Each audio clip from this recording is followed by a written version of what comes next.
Everyone, अस्सलाम वालेकुम। आज के व्लॉग में आपको खुशामदीद कहते हैं। आज का व्लॉग बड़ा इंटरेस्टिंग होने जा रहा है क्योंकि ये एक इंफॉर्मेटिव व्लॉग है। नाजरीन इकराम, आज से कुछ 60-70 साल पहले जब लोगों से पूछा जाता था कि फ्यूचर कैसा होगा तो वो ड्रीम करते थे, इमेजिन करते थे कि फ्लाइंग कार्स होंगी और बड़ा फ्यूचरिस्टिक किस्म का दौर होगा और बिल्डिंग्स होंगी और ये होगा और वो होगा। खैर, वो वाला दौर जो लोगों ने इमेजिन किया था वो उस तरह से हो तो नहीं सका, लेकिन उन सारी चीजों के बीच में एटलीस्ट एक चीज जो रियलिटी बन चुकी है वो है फ्लाइंग कार। ये कोई नई चीज नहीं है। इंसान आज से 100 साल पहले तक फ्लाइंग कार के बारे में सोचता आया और उसने करीब 100 साल पहले ही ट्राई करना शुरू कर दी थी कि वो एक ऐसी कार बनाए जो उड़ सके। स्लोवाकिया की एक कंपनी ने इस साल के शुरू में एक फ्लाइंग कार इंट्रोड्यूस करवाई जिसने अपना एक फ्लाइंग टेस्ट कंप्लीट किया। उसने नीत्रा से फ्लाई किया और ब्रातिस्लावा एयरपोर्ट तक फ्लाई करके ये साबित कर दिया कि वो कार ना ही एक ड्रीम था बल्कि एक रियलिटी बन चुकी है। Let's start to understand the technology behind the flying car. If you haven't noticed lately, we're living in the future. But there's still one thing that's conspicuously absent. Where are the flying cars? I was promised flying cars. I don't see any flying cars. Why? Why?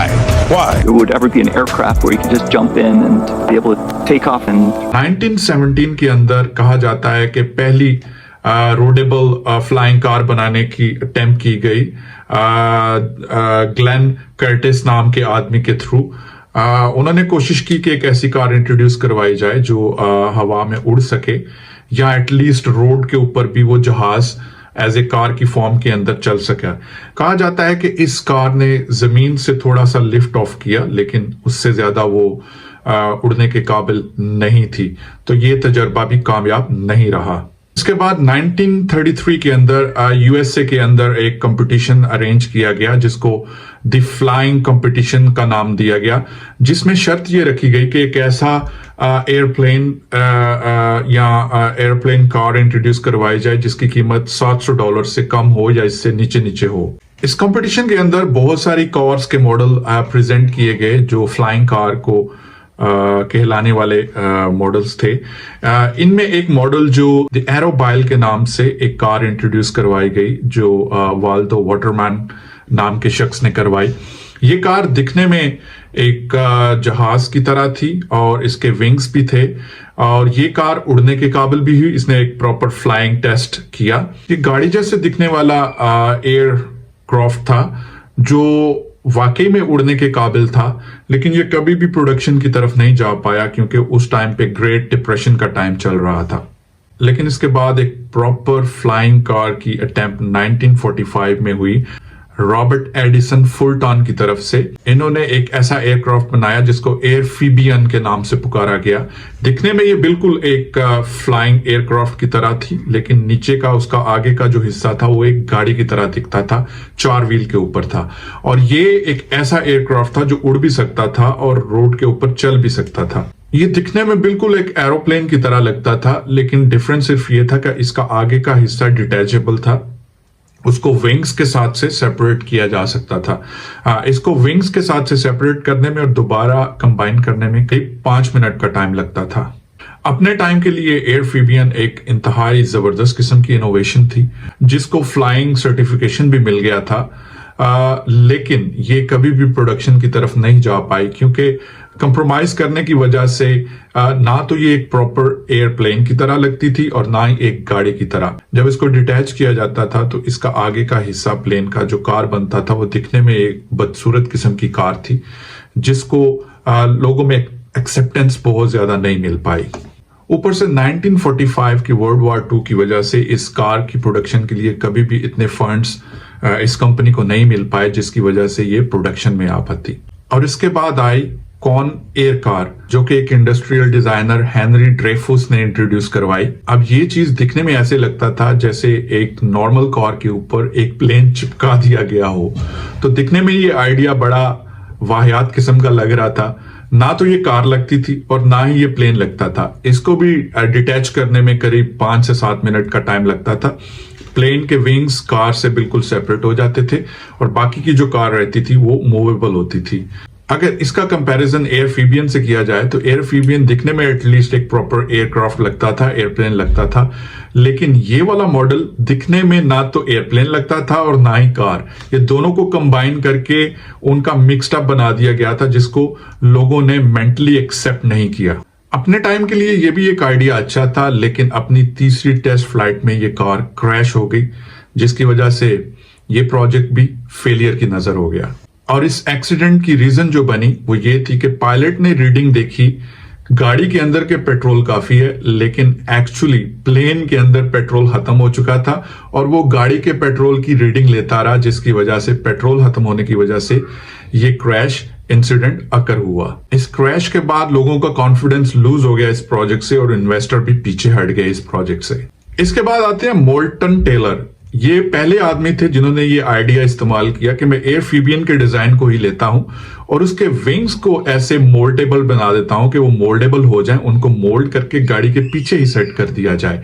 वो दिखने में एक गाड़ी भी रहती थी और plane के विंग्स जो थे वो भी गाड़ी के साथ पीछे वाले हिस्से में उनको चिपका दिया जाता था, रख दिया जाता था, ताकि जहां पे जरूरत पड़े उनको दोबारा डिटैच करके एक प्रॉपर प्लेन बना दिया जाए। ये प्रोजेक्ट हकीकत बना 1949 में और इसे कहा गया टेलर एरो कार। इन्हें फ्लाइंग सर्टिफिकेट भी मिल गया, इन्हें मास प्रोडक्शन का अप्रूवल भी मिल गया, लेकिन प्रॉब्लम ये थी कि इनको अपना प्रोजेक्ट शुरू करने से पहले 500 एडवांस ऑर्डर चाहिए थे, जो इस कंपनी को कभी भी नहीं मिल पाए, जिसकी वजह से ये प्रोजेक्ट आगे नहीं चल सका।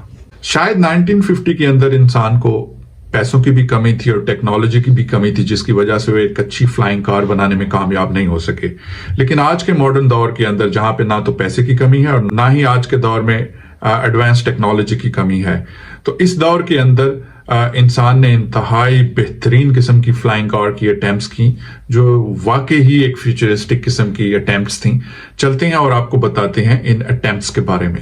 अक्टूबर 2021 में एक स्वीडिश कंपनी जेटसन एरो ने अपना एक मॉडल जेटसन 1 के नाम से इंट्रोड्यूस करवाया।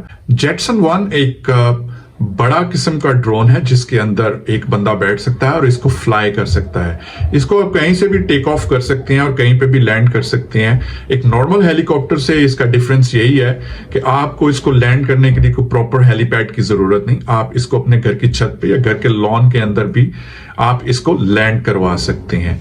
अब देखने वाली बात यह है कि इसको फ्लाई करने के लिए एक नॉर्मल बंदे को क्या एक पायलट लाइसेंस की जरूरत होगी। अमेरिका के अंदर जैसे हम जानते हैं कि एक homemade build device plane या ड्रोन को उड़ाने के लिए आपको किसी किस्म के पायलट लाइसेंस की जरूरत नहीं होती। तो ये कंपनी जो है इसने जो ये वाला मॉडल इंट्रोड्यूस करवाया, इसको वो वैसे भी 40% असेंबल करती हैं और बाकी के पार्ट्स ऐसे ही डिलीवर कर दिए जाते हैं, जिसको खरीदने वाला खुद से असेंबल करता है। और ये एक होम मेड कैटेगरी के अंदर ये वाला प्लेन आता है या ये वाला ड्रोन आता है जिसको आप उड़ा सकते हैं। इसके ओनर ने भी ये बात कही है कि आप इससे बहुत ज्यादा एक्सपेक्टेशन ना रखें। ये एक फन गेम के लिए एक प्रोडक्ट बनाई गई है, एक फन के लिए एक प्रोडक्ट बनाई गई है, जिसको आप सिर्फ एक एंजॉयमेंट के लिए और एंटरटेनमेंट के लिए इस्तेमाल कर सकते हैं। इस प्रोजेक्ट के ऊपर इस कंपनी ने काम करना शुरू किया था 2017 के अंदर और इसका पहला प्रोटोटाइप तैयार कर दिया गया था, लेकिन इन्होंने अपना दूसरा प्रोटोटाइप 2022 के अंदर इंट्रोड्यूस करवाया। इस नए प्रोटोटाइप के अंदर एक 95 केजी तक का इंसान बैठ के इसको उड़ा सकता है। इस पूरे फ्लाइंग मशीन का वेट 86 केजी है, जिसको एल्यूमिनियम फ्रेम के साथ बनाया गया है। ये इंतहाई कामयाब किस्म की फ्लाइंग मशीन है, जिसको बड़ी आसानी के साथ आप किसी भी जगह से ऑपरेट कर सकते हैं। अगर देखा जाए तो जेटसन 1 को हम एक फ्लाइंग कार नहीं कह सकते, रादर एक फ्लाइंग ड्रोन कह सकते हैं, बड़े साइज का। लेकिन एक प्रॉपर फ्लाइंग कार का इंट्रोडक्शन करवाया गया स्लोवाकिया की एक कंपनी ने 2022 के अंदर एक वाकई ही प्रॉपर फ्लाइंग कार को इंट्रोड्यूस करवाया, जिसने अपनी पहली फ्लाइंग टेस्ट नीत्रा से फ्लाई किया और ब्रतिस्लावा एयरपोर्ट पे लैंड किया। एरोमोबाइल नामी एक स्लोवाकियन कंपनी ने इस कार को इंट्रोड्यूस करवाया। इस कार के अंदर BMW का 1.6 लीटर मोटर इंस्टॉल की गई है। इस कार को रनवे के लिए 300 मीटर का रनवे चाहिए, इसके अंडर ये टेक ऑफ कर सकती है। ग्राउंड के ऊपर इसकी स्पीड 100 किलोमीटर पर आवर है, जबकि हवा के अंदर इसकी स्पीड 160 किलोमीटर पर आवर की स्पीड से ये जहाज उड़ सकता है। इस कार के अगर विंग्स को देखा जाए तो ये ऑटोमेटिकली फोल्डेबल हैं। ये कार ऑटोमेटिकली अपने विंग्स को फोल्ड करके बहुत ही छोटी सी जगह के अंदर उसको कवर कर लेती है। और देखा जाए तो ये कार दिखने में एक प्रॉपर खूबसूरत कार की तरह लगती है। इसके अंदर 2 बंदों के बैठने की जगह है, एक फ्लाइंग और दूसरा साथ में वैसे बैठने की जगह। इस कार का अगर देखा जाए तो डिजाइन बहुत ही खूबसूरत है, जो एक प्रॉपर कार की तरह लगता है। इस कार के अंदर BMW का 1.6 लीटर मोटर इंजन इस्तेमाल किया गया है। चूंकि एक नॉर्मल कार का इंजन इसके अंदर इस्तेमाल किया गया है, तो आप इसके अंदर कोई भी पेट्रोल, जो नॉर्मल पेट्रोल स्टेशन से पेट्रोल मिलता है, वो इसके अंदर रिफिल करवा सकते हैं, बिल्कुल एक नॉर्मल कार की तरह। सबसे बड़ी बात जो है, इसको स्लोवाक ट्रांसपोर्ट कंपनी ने ऑथोराइज किया है, इसको एक्सेप्ट किया है, और यूरोपियन फ्लाइंग अथॉरिटीज ने भी इसको as a proper flying aircraft, एक फ्लाइंग कार के जुमरे के अंदर इसको एक्सेप्ट कर लिया गया है। इस कार को किसी भी नॉर्मल रनवे के ऊपर से टेक ऑफ किया जा सकता है और लैंडिंग के लिए भी किसी भी नॉर्मल एयरपोर्ट के ऊपर इसको लैंड किया जा सकता है। अब सवाल ये उठता है कि क्या इंसान को ऐसी फ्यूचरिस्टिक कार की जरूरत है भी है, या इसके क्या फायदे हो सकते हैं। तो कहा यह जा रहा है कि इस तरह की कार को इमरजेंसी सर्विसेज के लिए इस्तेमाल किया जा सकता है, सिक्योरिटी पर्पस के लिए भी इन कार्स को इस्तेमाल किया जा सकता है, क्योंकि ये साइज में बहुत बड़ी नहीं है, तो बड़ी आसानी के साथ इनको मूव किया जा सकता है। आप इसको बड़ी आसानी के साथ किसी भी एयरपोर्ट के अंदर लेके जा सकते हैं और वहां से इसको फ्लाई कर सकते हैं। अब अगर हम देखें कि इन कार्स के डिसएडवांटेजेस क्या होंगे, तो सबसे पहले तो इसका डिसएडवांटेज ये है कि रोड के ऊपर जो कार्स चलती हैं, आपने देखा होगा कि ड्राइविंग लाइसेंस रिक्वायर्ड होते हैं और लोग रोड के ऊपर भी बहुत ज्यादा एक्सीडेंट कर देते हैं। तो लोगों को ड्राइविंग रोड के ऊपर सीखने में इतना प्रॉब्लम आता है, तो जब ऐसी कारें हवा में जाएंगी तो वहां पे ये लोगों के एक्सीडेंट होने के चांसेस कितने ज्यादा बढ़ जाएंगे।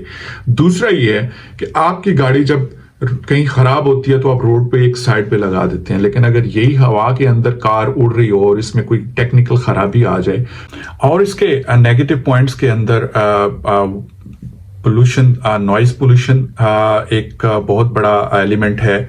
अगर इतनी ज्यादा कारें हवा में उड़ेंगी तो बहुत ज्यादा नॉइज पोल्यूशन पैदा होगी। हाँ, इसका एक तरीका निकल सकता है कि कंबस्टन इंजन की जगह पे अगर इलेक्ट्रिक इंजन इंस्टॉल कर दिए जाएं, ऐसी टेक्नोलॉजी ऑलरेडी मौजूद है हमारे पास इलेक्ट्रिक कार की सूरत में।